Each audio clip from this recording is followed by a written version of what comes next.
Joe, you get to the point, and you certainly been there for a few years now, where the guys that you're playing with are closer in age to your kids than you. Yeah. Yeah. Um, is there a is there a particular position group that you feel like you mesh with on all these different teams better than others?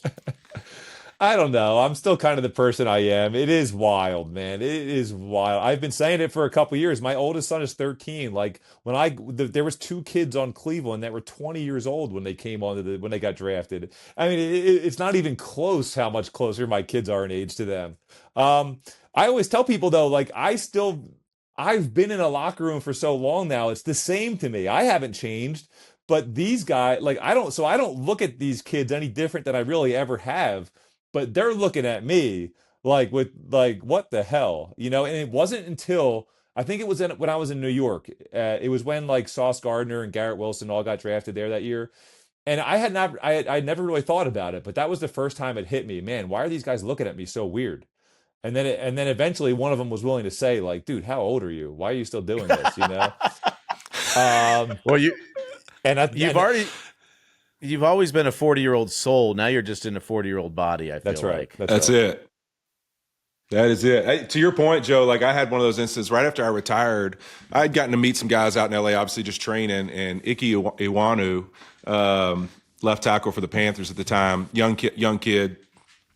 He's like, hey, can I come to the house? We have him over to the house. Melissa and I are feeding him, young guy, just kind of leaning into him. And at one point, like Melissa and I are hanging out outside, just like, where did Icky go? Like, where is he? And so like, man, he's been gone for an hour. And like, we're just kind of looking around for him or like calling. Like I was like, man, I think he might've gone outside. He's on the phone.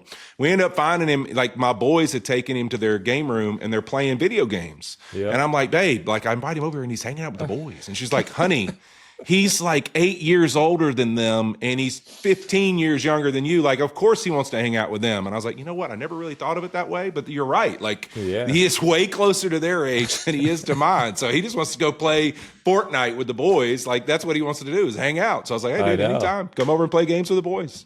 I know. That's the reality though. It is weird when you're that old because even for me at 40, it was like, in the off seasons, like I'm at Sean's house for the draft, or I'm like hanging out with the coaches. Like the coaches were my age and my buddies, and the players. It's like so awkward when you're out places, and it's like me and the coaching staff hanging out, and it's like, oh no, that's my teammate.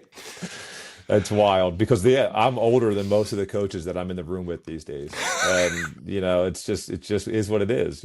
Joe, what are some of those things that when you think about your career, I know Fitz and I talk about this all the time, like from where we started in the league, all of us really, to what the game was, to it's changed so much, a lot of things, right? From the media landscape to you name it. But like, what are some of those things that you think of back in those days that were really important to you as a football player, mentality wise, and everything that you see as like, man, I hope that right now at this age, I'm still giving some of those things to the guys who play now, like that you feel like carried over from that time that you think are important in the game of football? I think, man, I think as we kind of go down this lane of like, football and what it's turning into and the way the rules have all changed, football still comes down to physicality, can get Mm-hmm. lost, Yeah, I think we've and circled back there. I know it's like such a easy thing to point out and it's such a general statement, but the most physical teams are still the teams that are winning. Mm. The teams that find a way,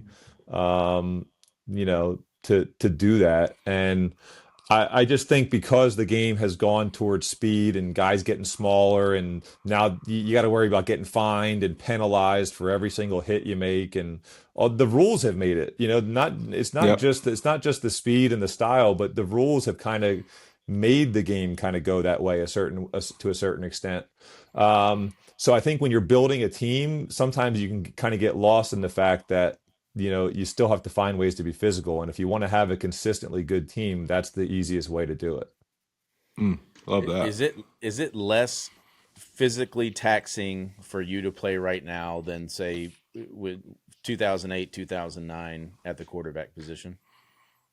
It's tough. It's so game to game. I feel like for a quarterback, like as to whether you're getting hit or not. Um, I think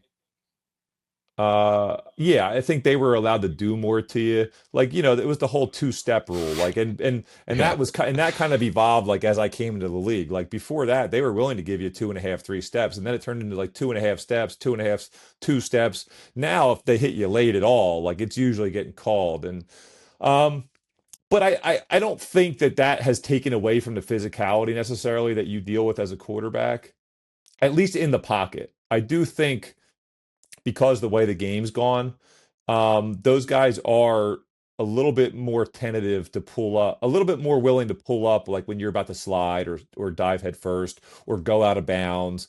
So if you're running the ball down the field a little bit, I'm sure like for those guys, it like for guys that are doing that today, it probably would have been a little bit more physical 20 years ago because those guys wouldn't have had to worry about getting flagged or getting fined for hitting the guys, slightly, maybe even late. They would have been headhunting a little bit more than they probably do now. We had JJ Watt on like maybe a month ago, maybe a little more than that. And my favorite was, to your point, he was talking about how one of the young quarterbacks, I forget who it was, if it was Purdy or whoever, but It was he was Brock Purdy. Yeah, Brock Purdy talking about he gently set him down, like, and he was like, "Wait, Yeah. what? Like, I know. no, like that's what he thinks of me." It's like that's wild though, how much that's changed. Well, we were just kind of having some of these conversations in terms of like the edge rushers. Like, back when I came in, like it wasn't dirty, but you had a plan for them. Like you were cutting them the first three plays of the game, or you were sending somebody, you were freeing him up and then sending somebody at his thighs. You know what I mean? Yep. And it wasn't to be dirty, but that is the game of football. Like they have to Yep. understand what they're in for all day here. And if you can do that early in the game, it's like, hey, this corner doesn't like to tackle. We're not going to block him, and we're going to run Derrick Henry right at him. Or we're going to put our tight end. Like if I was in Cleveland back in the day, we would have said, hey, Dave and Joku, we're not blocking that corner. You're blocking him. We're gonna single him up and we're gonna let you run right at him and see what happens. You remember the old tight end motion cracks? Like, right. that, like when I got in the league, that was it. Like first play of the Yeah. game, we're going to send the tight end in motion. You're going to crack the defensive end. That's right. Like we're sending a message. I think the Sending word those was messages. discourage. Yes. I think Yeah, it was yeah. discourage. That's right. Doing those types of things isn't really part of like the game plan anymore. It's like, Yeah. hey, we're gonna chip here and we're gonna do this, but like to really discourage these guys from doing something, like that's not really part of the game anymore.